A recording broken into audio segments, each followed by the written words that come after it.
Today we're going to compare the Bugaboo Dragonfly and the Uppababy Cruz V2, two smaller-sized, urban-oriented strollers from premium manufacturers, whose differences we touched on briefly in our Dragonfly Q&A video, but which we felt deserved a more in-depth comparison. So let's jump straight into it then, looking at the advantages and disadvantages of each model in turn, and focusing on their differences in terms of child comfort, ease of use, longevity, and driving characteristics, before ending with a discussion of under what conditions and uses one might make a better purchase over the other. And starting off with the Dragonfly, the model clocks in at just under 8 kilos and folds down to 36 by 52 by 90 centimeters, with the seat attached. It can take 22 kilos in the seat and 10 kilos in the underslung storage basket. Looking at child comfort, the Dragonfly seat has a sitting surface that's 27 centimeters wide, a bit on the narrow side, and 101 centimeters long, while the leg rest can also be folded down for older toddlers to use the front frame as a footrest. The seat is of a malleable design, with the backrest moving independently of the baseboard, and provides both a decently upright position and a near flat recline. As far as other aspects of the seat are concerned, the textiles are well padded and decently durable, and the canopy provides good sun coverage when fully extended. In addition to the seat, the Dragonfly also has a bassinet available for extra purchase, which is nicely sized, has good ventilation, and has the useful characteristic of remaining attached and compressing flat when folding down the stroller. Moving on to parent comfort, the Dragonfly's handle is adjustable between 95 and 105 centimeters in height, while the shopping basket is good sized, and the model also comes with a removable carry bag. When it comes to folding, the Dragonfly can be folded with one hand and folds down to a single standing piece with the seat facing forwards or reversed, as well as I mentioned with the bassinet, though I'd note that there's a fair degree of mechanical complexity involved in the folding system, and, in combination with the model's slighter build, the Dragonfly may be prone to developing asymmetrical hang-ups and fiddliness down the road after it loosens up a bit.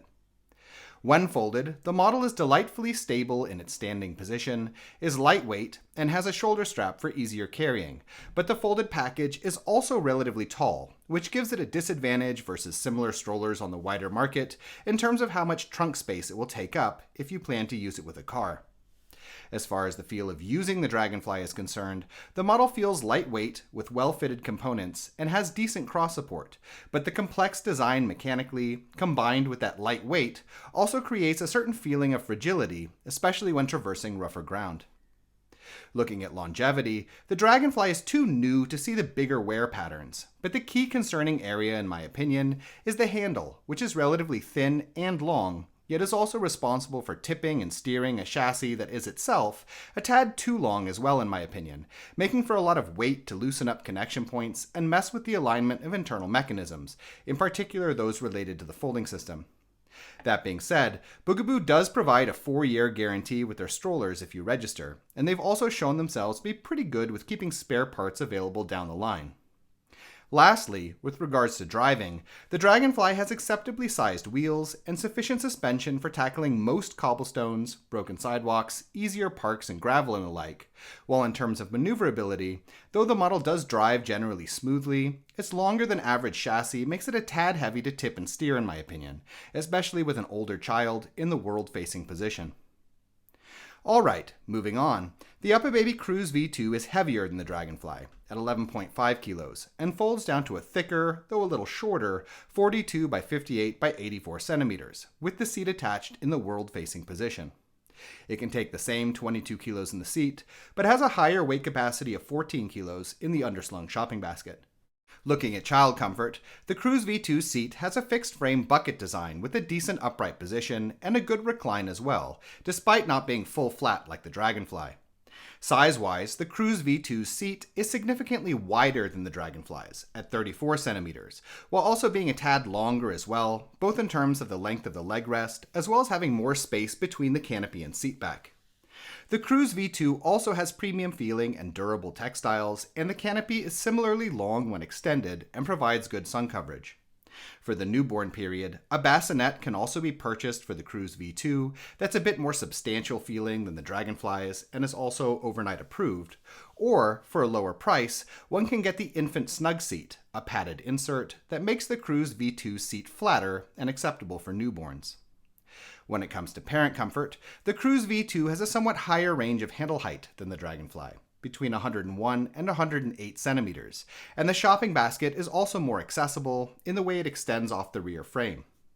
As far as folding is concerned, the Cruz V2 requires two hands and can only fold down to a single piece with the seat attached facing forwards. However, the model's a lot more sturdily built than the Dragonfly, and the folding system is also simpler in design, meaning that it's not susceptible to developing the same sort of symmetry issues that I suspect the Dragonfly may come to suffer from.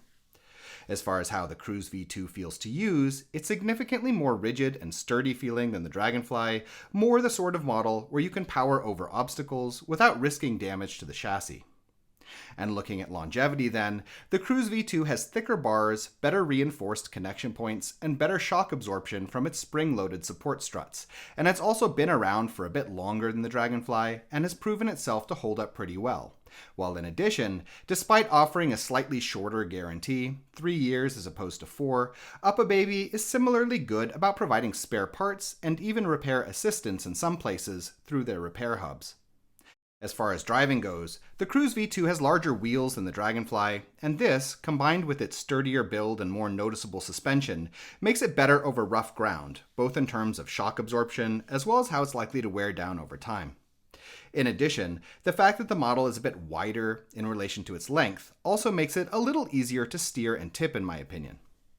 So, which of these models do I recommend then? This depends a little bit on what you're looking for. Though, overall, I do consider the Cruz V2 to be the better purchase, being significantly sturdier, better over rough ground, having a larger seat, and a more accessible shopping basket.